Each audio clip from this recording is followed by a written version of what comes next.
So for some of you out there, the iPhone 7 may actually end up being an iPhone that some of you call your main, device that you use on an everyday basis. And I will tell you, if you are somebody who uses an iPhone 7 right now, there's probably not a whole lot of reasons for you to actually still continue to use this device. I genuinely do think this is a device that, is probably not a good device for a vast majority of people to go ahead and use. But I will tell you, something very interesting just ended up going on recently, and it may mean that your particular iPhone 7 could actually end up giving you some sort of money this particular year. Now, just rewinding a little bit, I do think some of the iPhone 7s were actually under that lawsuit that Apple went through of basically that battery gate issue. That was a very big issue. I think a lot of people understand that by now, and a lot of people just ended up getting repaid from that particular lawsuit. But guess what? There's another lawsuit going around right now for the iPhone 7s. This particular lawsuit is specifically about the audio problems that your particular iPhone 7 may have actually experienced. So for some of you who don't know, again, this particular device was essentially a very, very interesting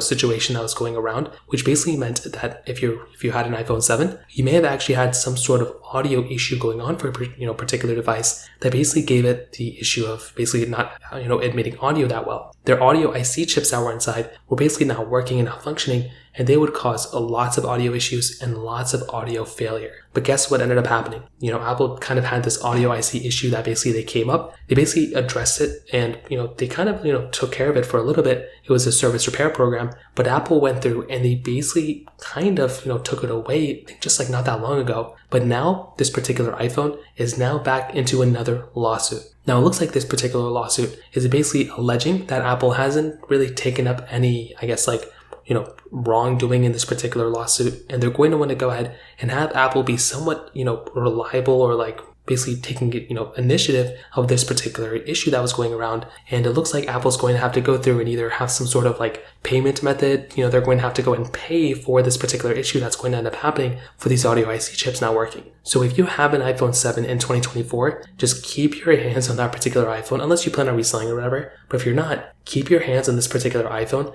because it may mean that this particular device could actually end up giving you money sometime in the future. So usually I'd be like, okay, just sell it, who cares? But now that Apple just had to pay out a bunch of people for that other class action lawsuit that just happened not that long ago, this makes me think that this particular lawsuit is going to end up happening, and it's probably going to end up going through, and people are going to probably get paid for owning their iPhone 7s. If you have any other thoughts or questions, let me know in the comment section below. Hit the like button, help me so much, but definitely hit that subscribe button. More importantly than everything else, I love every single one of you guys. Hopefully I'll catch you guys in the next video. Peace out till then.